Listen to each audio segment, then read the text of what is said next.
A long time ago, in a galaxy far, far away, when nobody else cares, one person, nay, trooper, will celebrate more than a decade of Star Wars, The Force Unleashed.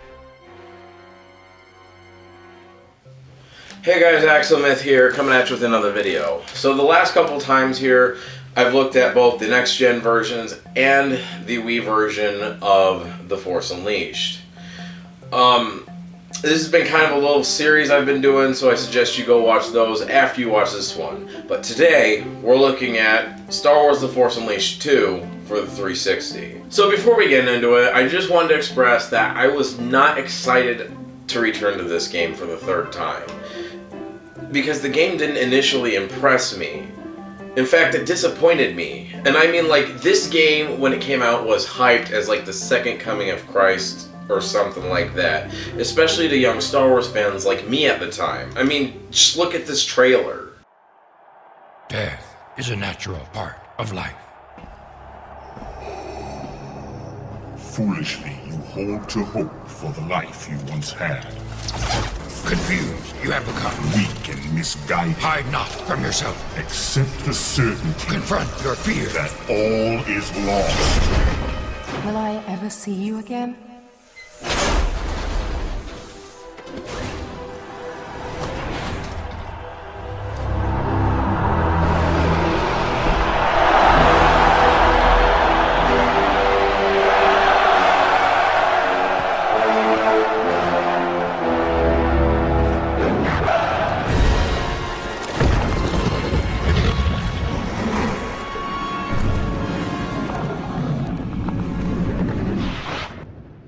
Uncertain your future is. Find yourself.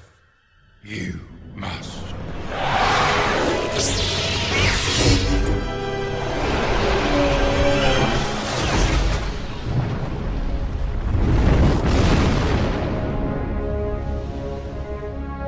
Basically, for copyright and video length reasons, I didn't play all of that. But how could you see what you just saw and not get excited for this?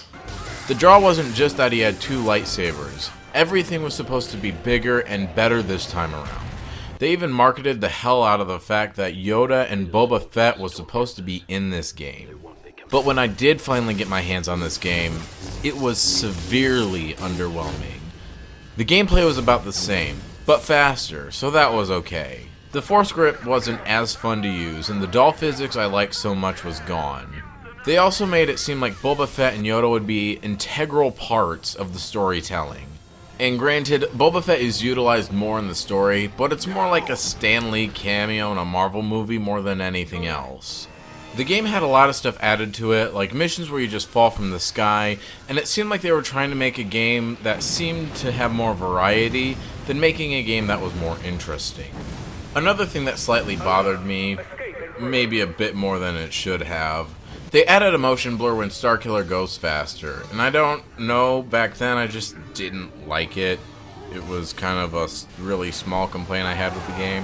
But all these ramblings about the game were from a decade ago at this point. How well does this game actually hold up now? That's what we're here to find out today.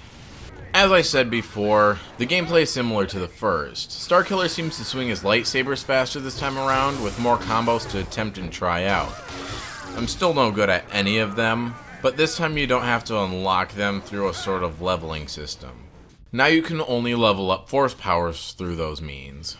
Much of the Force abilities return from before as well, but you have to unlock them in the story, most of them halfway through a level, which is kind of odd. I guess this was kind of the case in the first game as well, but it seems a little more apparent here, because you're supposed to be, by and large, the same person. Someone who's already learned these powers. So, it seems a little redundant. This isn't Metroid, right? There's the Force Push, which I didn't find myself using all that much, probably because it doesn't send enemies flying nearly as often as before. It really doesn't do much damage either. Plus, there's enemies in this game who can block all of your Force abilities. We have Force Grapple, which has lost most of the doll physics from before. It's still there, but it feels a little more restricting. But you can also pick up 2 or 3 objects at once, so that's pretty cool. Force Lightning, which is pretty much the same as last time, Not much to comment on, except that it feels a little weaker from the original Force Unleashed for some reason. I could be wrong about that though. The saber throw, which I did find myself using more than before, but it's really irritating to wait for your sabers to return to you once a bad guy has blocked your throw. Then, instead of the Force Shield, we have the Jedi Mind Trick this time. This is sort of a welcome addition for the most part. I would say its most usefulness is at the final boss or when there's enemies who block your powers, but it is fun to see stormtroopers turn against their own kind. All of that said, I think I'll jump into the story now. This is a decade-old game, but I'm still gonna put a spoiler warning here so you can continue with caution. So pretty much after the first game, Starkiller starting the rebellion and such, the Alliance is now in shambles, and in cells scattered across the galaxy, or something like that. That's more important later than now. The game starts on the cloning planet of Kamino, Darth Vader arriving to see the progress of his new apprentice, Starkiller, seemingly alive after his sacrifice from the last game. Vader has this apparent clone go through one more test after getting this far, killing what Starkiller loved most, Juno Eclipse. And try as he might, Starkiller cannot do that. Yes. Sensing Vader is about to kill him, Starkiller throws a fit of rage and escapes the training facility. Besides one of those falling down missions that I was talking about earlier, it's here that we are reintroduced to things found in the first game, such as Holocrons. Changing things up from the Xbox version, instead taking inspirations from the Wii version, we have different colored Holocrons. Blue helps your force gauge grow, green gives you more health, and red is usually a lightsaber crystal, but there is one extra costume in this game that's pretty funny looking. Not a clue where it's from, or what it's even referencing for that matter. We are also introduced to this Force Rage mechanic, a gauge that fills up very slowly the more you kill stormtroopers. It's a pretty powerful move and something you definitely don't want to waste on small groups of enemies. I'd say wait until there's 2-3 of the giant robots, otherwise I rarely use this technique. Most things go down easily enough. After level 1, we are off to the planet Kota Nemoidia, where General Ram Kota is kept hostage. How Starkiller knew his whereabouts is unexplained. I mean, he did track him down in the last game, but that was a few days at most compared to years of hiding. So that's awfully convenient. But anyway, we meet the Baron. Starkiller has a blaster pulled on him, leading us into levels 2, 3, and 4, getting through Kota Nemoidia, and rescuing Kota. Starkiller finally gets to the Roman fighting ring where the general is being held. And we have a Gorog sent on us. This boss battle I remember being challenging as a kid, but all you need to do is keep shocking his face with the Force Lightning and keep dodging his hands. The boss battle leads the two taking down the Baron and the entire battle facility on top of him. They end up free falling, and Kota saves them just in the nick of time with Starkiller's old ship, the Rogue Shadow. This is where we're introduced to the side plot I mentioned earlier. Kota and Starkiller have a bit of a disagreement with their next move. Kota wants to bring Starkiller back to the Rebel Alliance to take his place inside of it and be the symbol of the rebellion he himself started. Whereas Starkiller doesn't want any of that, he just wants to find Juno and run away. Again, not clear what he'll do after he finds her. Guess it could be sort of whatever happens after he finds her happens, but a little less of a narrow-minded plan would be very nice here. Kota pretty much agrees with my statement. Starkiller tries to explain that he is a clone, but Kota assures him that there isn't a way to clone a Jedi. Though that's never explained why. I used to think it was some sort of alien situation where Ripley's DNA was mixed with the alien so they could never reproduce an alien, or Ripley for that matter, but they should be able to, at the very least, make an army of non-force sensitive Starkillers. Probably not what Vader was going for, but there's still that. They end up going to a familiar planet, Dagobah, so Starkiller can have some time to think about what his place is, or something like that, and he ends up finding where Juno is in a vision. Oh yeah, this is where Yoda comes in. Notice how I didn't mention him at first. That's literally Yoda's role in this entire game. He introduces Starkiller to the cave, and then Starkiller leaves. It's nothing. There was actually quite a bit of build-up for him being in this game.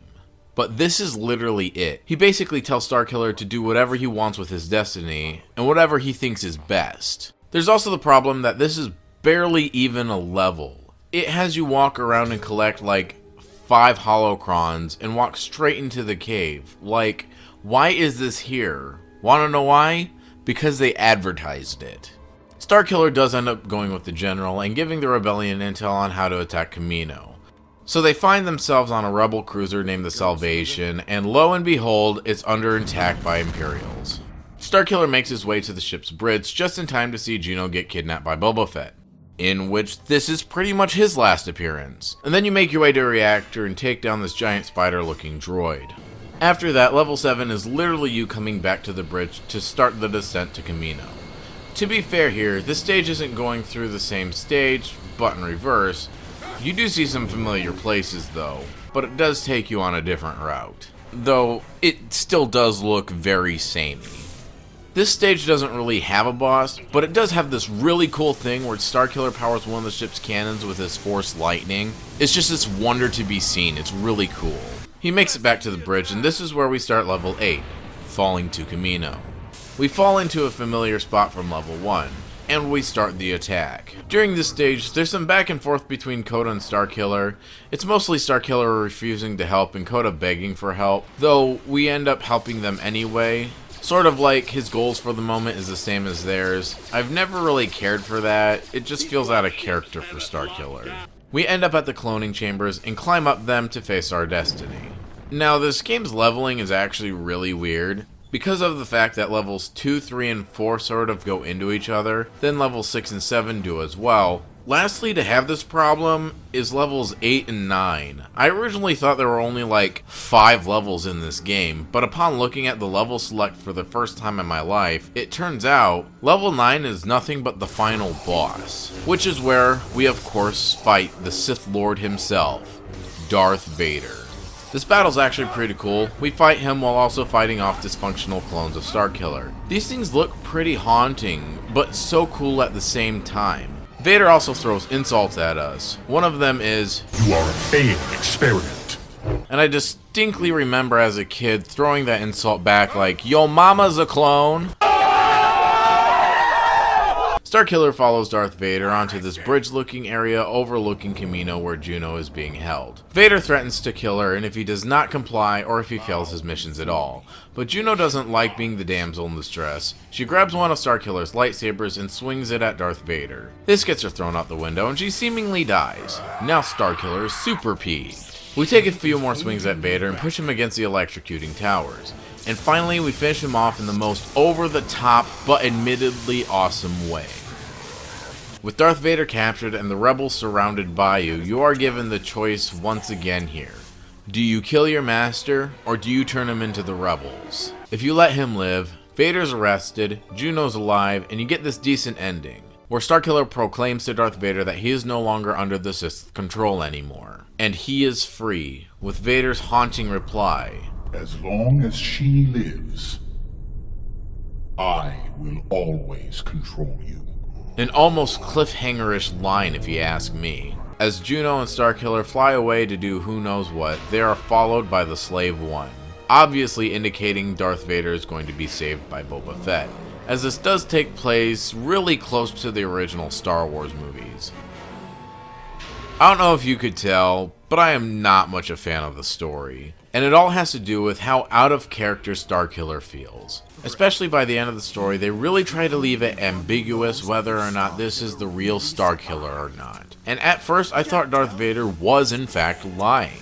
But it's quite obvious that this is nothing but a clone of him. I alluded to the fact that he is no longer interested in the rebellion, when he was the one that made it to begin with.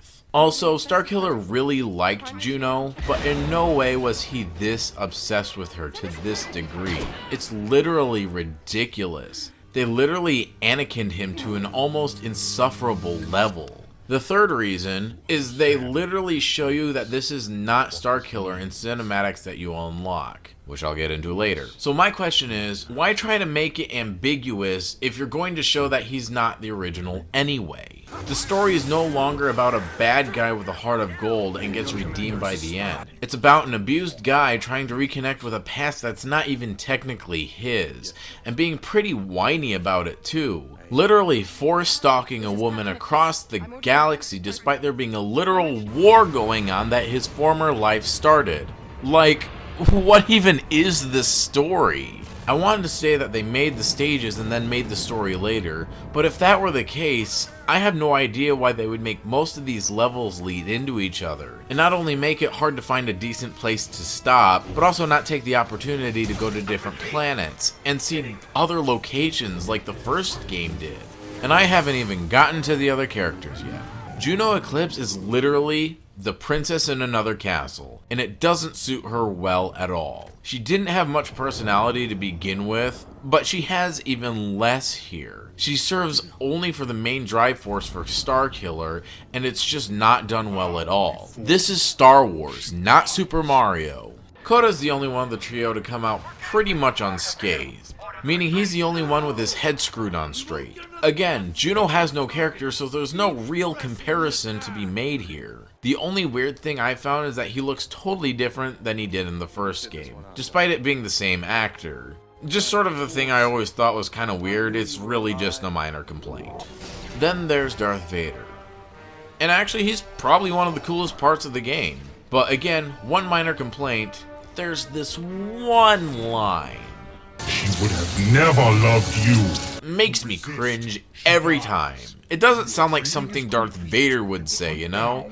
More like something his brother Chad would. Getting back to the last little bit of story we have really quick, if you choose to kill Darth Vader, Starkiller gets stabbed in the back by a mysterious hooded figure, who proceeds to kill Kota and all the rest of his men. It was kind of a shock to find out that this was another clone of Starkiller, but man, why couldn't we have been this guy? Vader tells him to hunt down all the rebel leaders. The Dark Clone takes one last look at Juno, seemingly out of pity, and takes his leave with an escort of TIE fighters. I really wonder where this guy was during the good ending.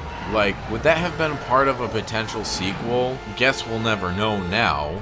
Could have been something a little more poetic, seeing the only two surviving clones of the same guy fight against one another, but I'm getting off track here. The different lightsaber colors are also brought back from the first game. With a fun twist on them, they merge the color crystals with the power crystals. All of the different styles have some sort of perk of choosing them. Like there's a fire one, you use up less force gauge when abusing your powers, and when you eventually find the dark saber, you can incinerate the enemy. Something I do find is bullcrap is that you can't unlock every single lightsaber crystal by finding all of the holocrons in the story, because a good chunk of them are locked behind the challenges. During the story, you unlock challenges you can do from the menu, where I remember why I hate doing these things and why I do not like the beat 'em up genre most of the time. Seriously, look at this. I am literally clicking the button and spacing it out as it's telling me, but the combo disappeared, and now I have to wait to do it again. And that type of thing just kept happening where I couldn't just get it right. In these challenges, there are certain goals to reach to unlock certain things. Getting bronze will award you an extra cinematic to watch, and these things are pretty cool. They're done in some sort of comic book style. They tell the story of the dark clone of Starkiller. You can find these on YouTube if you're interested, but to be fair, if you're better than me at this game, which shouldn't be too hard, it's pretty easy to unlock these things, and they are pretty interesting, but really short. Silver will get you extra costumes to use during replays. Most of them are enemies that you already face in game, so it's pretty much because the assets were already there if anything else. Not really a good silver reward if you ask me, especially with these rather outrageous expectations. I do have a bit more to add to this later though, so put a bookmark on this. Gold will award you a lightsaber crystal. I get you need incentive to do these things, and unlocking the last remaining lightsaber crystals is really a decent one, I'll admit. I may not really like it, but I'll at least admit they're better rewards than the costumes. But again, it's just not worth the outrageous expectations of completing the goals, so I didn't even bother. And then there's Platinum, and Platinum literally does nothing. I am dead serious. And they have more outrageous expectations than gold. After you complete each ending, you are again awarded with a light side and a dark side costume. For the good ending, you get this experimental Jedi Armor. Not sure what this would have been used for, but this still is a really cool look. I'm pretty surprised that I haven't seen many people trying to cosplay this. And the Dark Clone for the bad ending. Actually, really surprised I haven't seen this guy either. Though not as iconic as the original Sith Stalker outfit, this still looks really cool. Speaking of the Sith Stalker costume, a sweet feature of this game is that with a save file from The Force Unleashed, you unlock 3 costumes from that game. The OG training uniform, usually associated with the character, the Jedi robes from that good ending, and the before mentioned Sith armor. The 2 of them dependent on whether or not you've beaten the respective endings from the first game. Speaking of costumes, let's talk about them. As I said before, getting a silver medal on every challenge will award you an extra one. But there's also cheat codes you can use to bypass that crap. You can do this for every costume in the game, which I thought was really cool. The costumes aren't half bad either. Unfortunately, there's not as many of them as the first game, but this can also alleviate some of the saber crystal frustration. You can only unlock 2 more of the crystals through this means. Guess they wanted you to feel rewarded or something by actually doing the challenges, but it still really sucks that you can't just throw in cheat codes to unlock this stuff. What I thought was really cool at the time of the game's release was that 5 of them were in this guide of both versions of the game from Walmart. It's actually a pretty decent guide and does give better intel on how to actually beat the challenges. I'm still probably not going to do them, but more power to you. The graphics of this game aren't really that bad either. I'm not lying when I say that this is one of the best looking games I've seen on the 360 ever. And on top of all of that, the graphics have aged really well.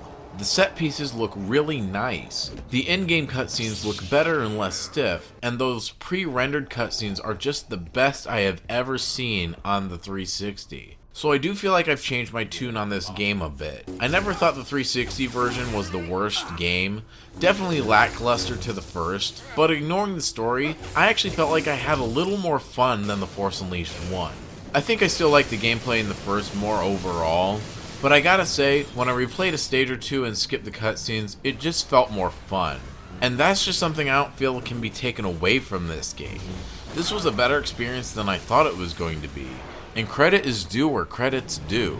I really hate ending these reviews on a recommendation, but I'd honestly do just that. Except I would suggest doing it through a more modern way of purchasing, because there's a DLC stage that I know of that I've never gotten to play, so I didn't talk about it. And I can't because the store of the 360 is down forever. But it has always looked so cool to play. If there's one thing to take away from this review, it's maybe don't let a previously bad video game experience stop you from trying it out again. It might surprise you. But that's enough from me. I want to know what you thought of this game. So comment all that down below and tell me the best moments of this game and the worst moments of this game in your opinion. Next time on this mini-series, we'll be looking at Force Unleashed 2 for the Wii. And I'm actually pretty excited to go back to it, because unlike the 360 version we just looked at, where I played it back in 2014, and my feelings have kind of stayed the same since basically all 3 playthroughs of the game, I actually haven't touched the Wii version since 2010. So until next time, this is Axelmyth, and I will catch y'all next time.